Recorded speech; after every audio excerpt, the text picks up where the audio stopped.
आप सभी को बहुत बहुत प्रणाम। तो आप लोग देख रहे होंगे कि एमबीएस का जनक परम पूज्य सदैव बीबी चौहान गुरु जी साथ में बैठे हैं। तो ये मतलब हमारा बहुत सौभाग्य है कि हमको समय भी मिला। जैसे हमारा शिविर थी गुरु जी का 2 जून 2023 से 11 जून 2023 दिव्याशीष आश्रम हिमाचल प्रदेश में। तो हमको और एक दिन एक्स्ट्रा मौका मिला, तो हमने सोचे कि इस मौका का फायदा लेना चाहिए। तो इसके लिए हम एक दो जो साधकों का सवाल होती रहती है, तो ये हम पूछ के वीडियो अपलोड कर लेंगे गुरुजी का, तो साधकों को आंसर मिल जाएगा, उत्तर मिल जाएगी। तो परम पूज्य सदैव बीबी चौहान गुरुजी के चरणों में मेरा कोटि कोटि नमन और आप सभी को भी नमन। तो हाँ गुरुजी, काफी साधकों का जैसे फोन में भी पूछते हैं, तब तो हम कर ही रहे हैं। लेकिन हमको सुमिरन कैसा करना है, सेवा सुमिरन सेवा भी थोड़ा थोड़ा समझ जाते हैं। जैसे तो सुमिरन के ऊपर भी साधकों ने पूछते हैं कि, और कोई कोई बोलते हैं जैसे न्यू डाइट सिस्टम में ज्यादा तप के ऊपर बल देते हैं और सेवा और सुमिरन पे बल नहीं, जोर नहीं देते हैं। तो इसके बारे में थोड़ा, आप जनक हैं हमारा एडवांस न्यू डाइट सिस्टम की, तो इसके बारे में थोड़ा आलोकपात करेंगे तो अच्छा रहेगा। जैसे धन्यवाद जी, अच्छा सवाल है। हम अच्छी तरह से जानते हैं कि इंसान के लिए पहला सुख निरोगी काया है, तो सबसे ज्यादा जोर हमें निरोगी काया बनाने के पर करना पड़ता है। इसलिए हमारे 5-5 दिन के सेमिनार में 2 या 3 दिन हम काया को कैसे निरोग बनाएं, इस पे जोर देते हैं। और ये यदि समझ में आ गया तो इंद्रियां, मन, बुद्धि, चित्त, आत्मा सभी के रोगों के बारे में एक ही नियम लागू होता है। तो बाद में समझाना नहीं पड़ता है, अपने आप समझ आ जाता है। केवल कंपैरिजन करना है तो पता चल जाता है। तब के बाद हम सेवा में पे भी इतना ही जोर देते हैं। आप हमारे कोई भी सेमिनार के वीडियो देख लो कि सेवा के बारे में भी हम उतना ही जोर देते हैं। रही बात सुमिरन की, तो सुमिरन के बारे में हम केवल इतना समझा देते हैं कि यदि हमारे जीवन में तप और सेवा आ गया तो सुमिरन के लिए कोई भी प्रयास नहीं करना पड़ेगा, यह हमारा अनुभव है। तो कोई आसन में, कोई मुद्रा में आंखें बंद करके या खुली करके या अधखुली रख के ऐसी कोई शरीर की स्थिति बना के बैठने की आवश्यकता नहीं पड़ेगी। चाहे हम कितनी भी भीड़ भाड़ में हो, फिर भी हम ध्यानस्थ रह सकते हैं। और यदि हमारा तप और सेवा नहीं चली तो चाहे जंगल में भी चले जाएं, पहाड़ियों पे चले जाएं, और जो मुद्राएं, जो आसन करते रहे जीवन भर, कोई भी फायदा होने वाला नहीं है।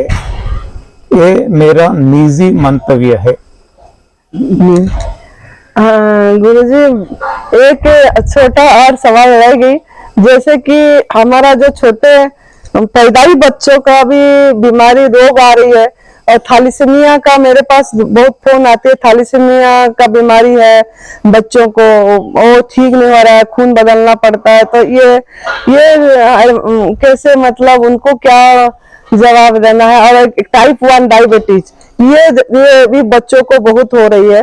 तो ये टाइप 1 डायबिटीज और थैलेसीमिया पैदाई से जैसे थोड़ा हो रहा है, टाइप 1 डायबिटीज वाले भी बोलते हैं कि हम ठीक नहीं हो पा रहे हैं। तो इसका क्या मतलब ये है, इसमें क्यों? देखो, जो बच्चा है, संतान है,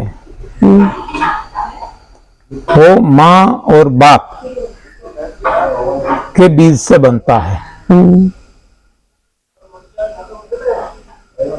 जैसे धरती है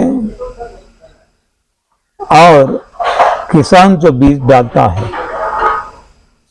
इससे पेड़ पौधे बनते हैं।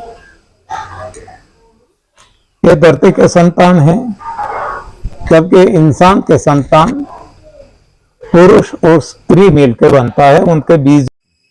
तो इंसान का संतान है वो पुरुष और स्त्री दोनों के बीज से बनता है।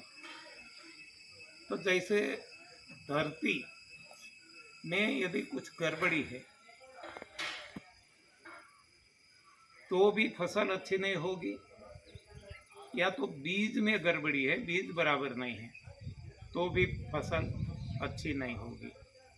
उसी तरह यहाँ स्त्री बीज में गड़बड़ी है तो भी संतान निरोग नहीं बनेगी, अच्छी नहीं बनेगी। और पुरुष बीज में कोई प्रॉब्लम है तो भी संतान निरोग नहीं बनेगी, रोगिष्ठ बनेगी। साथ ही अपने माँ के गर्भ से वो रोग लेके आएगी, और केवल गर्भ से नहीं, शुरुआत से जब पुरुष बीज और स्त्री बीज फलीकरण होता है तब से ये रोगिष्ठ बन जाता है। तो अब केवल टाइप 1 डायबिटीज या तो थैलेसेमिया ऐसी कोई बात नहीं रहती। अब नाना प्रकार के रोग लेके वो जन्मते हैं। तो जब पहले से उसका उद्भव स्थान ही गलत है, जन्म से ही जेंट्स और लेडीज क्रोमोसोम्स, बीज, स्त्री बीज, पुरुष बीज, तो इसमें अब फायदा होना मेरे हिसाब से तो नामुमकिन कह सकते हैं, क्योंकि उसकी बंधारण वो पहले से ऐसी बनी है। तो इसमें अब सुधार के चांसेस बहुत कम रहते हैं। जी, लेकिन अगर माँ प्रकृति का भोजन ऐसे लेते रहे, बिना आग में पका वाला भोजन, मतलब आग में न चढ़ा के और दूध मिल्क न लेके लेते रहे, और परमात्मा का सुमिरन भजन करते रहे, अपनी प्रभु के ऊपर छोड़ दे, जितना जैसे रहना रखेंगे ठीक, तो यही इसी का रास्ता सही होगा। हाँ, तो इसमें दो तरीके से हम सोच सकते हैं कि एक तो जो पहले से खराबी है तो इसमें सुधार होना संभव नहीं है, चाहे वो गॉड मेड यानी कि प्राकृतिक आहार, प्लांट बेस्ड फूड ले तो भी सुधार नहीं होगा। सफाई का नहीं, अगर एनिमा करे संजीवनी तो भी इसमें सुधार होने की कोई संभावना नहीं है। एक है कि जो आगे आगे बिगड़ता जाता है वो बिगड़ेगा नहीं, हाँ, जहाँ है वहाँ रहेगा, लेकिन सुधार होना संभव नहीं है, जो मैं मानता हूँ। दूसरा एक है कि भगवान के पास कुछ भी असंभव नहीं है, तो भगवान सब कुछ कर सकते हैं। यानी दो नियम होते हैं, एक प्रकृति का नियम और एक प्रभु के नियम। जैसे समझने के लिए हम समझ सकते हैं कि किसी ने कोई अपराध कर दिया, गुनाह कर दिया, तो कोर्ट जो है सजा फरमाती है, वहां तक कि फांसी की सजा भी सुप्रीम कोर्ट दे देती है। तो अब फांसी होना निश्चित है, लेकिन इसके ऊपर एक सत्ता है इंडिया में, इसको हम राष्ट्रपति कहते हैं। राष्ट्रपति को पावर दिए गए हैं कि वो गुनहगार खुद कहता है कि मैंने गुनाह किया है, अब मैं आपसे प्रार्थना करता हूं कि मेरे गुनाहों की सजा माफ कर दो। तो ये राष्ट्रपति कर सकते हैं। गुनहगार खुद कन्फेस करता है, स्वीकार करता है, फिर भी वो राष्ट्रपति कर सकते हैं। तो उसी तरह ये प्रकृति के नियम तो वो दंड देंगे ही प्रकृति, लेकिन प्रकृति से परे जो है वो प्रभु है। तो यदि प्रभु को कैसे भी हम प्रसन्न कर सकें तो प्रभु सारे गुनाह माफ कर सकते हैं। जैसे श्रीमद् भगवत गीता में भी बताया है कि सारे धर्मों को छोड़कर मेरे शरण में आ जा, मैं तेरा सब कुछ संभाल लूंगा, तेरे करोड़ों जन्मों का पाप भी मैं तत्क्षण नष्ट कर दूंगा। और ये भी बताया है रामचरितमानस में कि सखा सोच त्याग हु बल मोरे, सब विधि कटप काज में तोरे, मेरी शरण ले ले, बाकी मैं संभाल लूंगा सब कुछ। तो ये प्रभु की सत्ता है जो सर्वोपरि है। तो वहाँ यदि प्रभु कोई भी तरीके से यदि हम प्रसन्न प्रभु को कर सकते हैं तो वहाँ संभव है। जी जी गुरु जी, आपने बहुत सुंदर जवाब दिए, क्योंकि साधकों का मन में बहुत सवाल उठती रहती है। और सुमिरन के बारे में बहुत सुंदर बताया कि हम कक्षों को बढ़ाएंगे ये तप सेवा सुमिरन का मार्ग में, और रसाहार पे रह के अपनी मतलब जीवन जैसे दूसरे प्राणी जी रहे हैं, हमको जीना है तो अपने आप सब कुछ सुमिरन ध्यान करना नहीं पड़ेगा और ध्यान हो जाएगा। ये हमारा भी खुद का अनुभव है। जैसे जैसे हम आगे इसी में बढ़े तो कुछ करना नहीं पड़ता है, अपने आप जब बैठते हैं निर्विचार अवस्था और साखी भाव ये सब सदती है। हम खुद गुरुजी को भी यहाँ पे देख रहे हैं हर समय, ये जब शिविर लेते हैं तब भी देखते हैं, जैसे कि लगता है कि वो ध्यानस्थ है और अब कोई मतलब प्रभु उनके अंदर से बोल रहे हैं, वो खुद नहीं बोल रहे। इस चीज़ का हमारा ये शिविर में हमारा जो दिव्याशीष आश्रम में गुरुदेव की अभी हुई, हम पूरी नज़दीक में गुरुजी के बैठते थे, पूरी 10 दिन मौका मिला दोनों टाइम गुरुजी के नज़दीक में बैठने की। तो उस समय ऐसे अनुभव में आ रहा था कि जैसे मतलब ध्यान में ही बोल रहे हैं गुरुजी, मतलब आंखें खोल के भी ध्यान में ही बोल रहे हैं, आंखें बंद के हैं तभी भी ध्यान में ही बोल रहे हैं।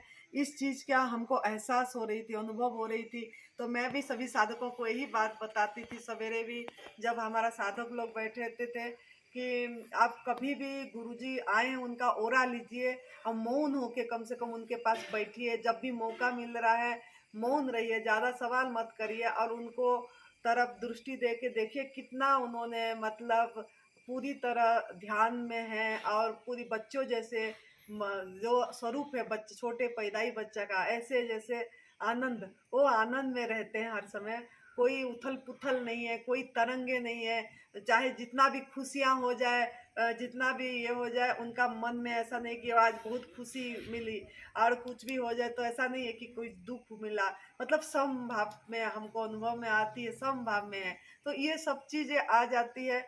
जैसे गुरुजी ने 30 साल से इतनी तप, यही तो तप है, इसी तप से और क्या करना है, तप कर करके कर गए हैं गुरुजी। अब उनका वही चीज़ आया है तो हमारा भी आ सकता है अगर हम इसको कक्षों को बढ़ाएंगे। और अभी सुमिरन के बारे में सब आपको समझ में आ गया होगा। तो आप सभी को बहुत बहुत धन्यवाद और गुरुजी को भी बहुत बहुत धन्यवाद, इतना सुंदर समय हमको दे रहे हैं। और एक दूसरा तीसरा वीडियो एक बनाएंगे गुरुजी के साथ। बाकी आप लोगों को सबको नमस्ते प्रणाम। न्यू डाइट सिस्टम को अपनी लाइफस्टाइल बनाने की प्रयास है, एडवांस न्यू डाइट सिस्टम को। न्यू डाइट सिस्टम तो कर ही रहे हो आप लोग, काफ़ी लोग, लेकिन एडवांस न्यू डाइट सिस्टम पे जाना है हमको और पूरी तरह इसको अपनाना है। तो खुश रहिए, मस्त रहिए, तंदुरुस्त रहिए। जय तंदुरुस्ती। हाँ।